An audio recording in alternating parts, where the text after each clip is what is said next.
అందరికీ నమస్తే అండి. ఇవాళ గోరుచిక్కుడుకాయ వేపుడు చేశానండి. ముందుగా పావు కప్పు పల్లీలు వేయించి తీసుకోవాలండి. అలాగే 1.5 చెంచాల కారం వేసుకోవాలి. కొద్దిగా వెల్లుల్లి సరిపడా ఉప్పు వేసి మెత్తగా మిక్సీ పట్టుకోవాలండి. వీడియో చిన్నది స్కిప్ చేయకుండా చూడండి. స్టవ్ మీద గిన్నె పెట్టుకుని 2 చెంచాల నూనె పోసుకోవాలండి.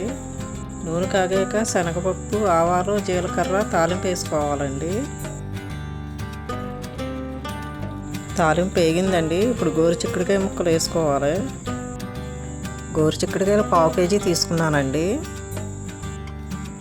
గోరుచిక్కుడుకాయలు ముందుగా పసుపు వేసి నీళ్ళలో ఉడకబెట్టుకోవాలండి.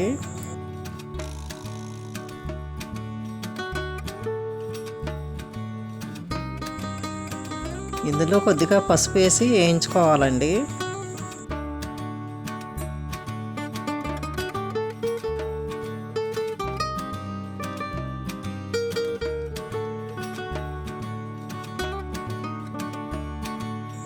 ఇప్పుడు కాసేపు మూత పెట్టి మగ్గించుకోవాలి.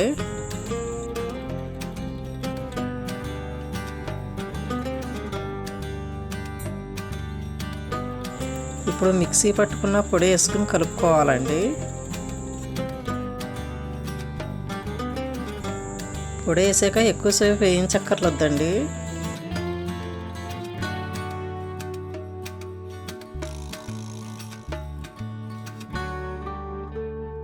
ఇదేనండి గోరుచిక్కుడుకాయ వేపుడు. ఈ వీడియో మీకు నచ్చితే లైక్ చేయండి, షేర్ చేయండి, సబ్స్క్రైబ్ చేసుకోండి. ఉంటానండి.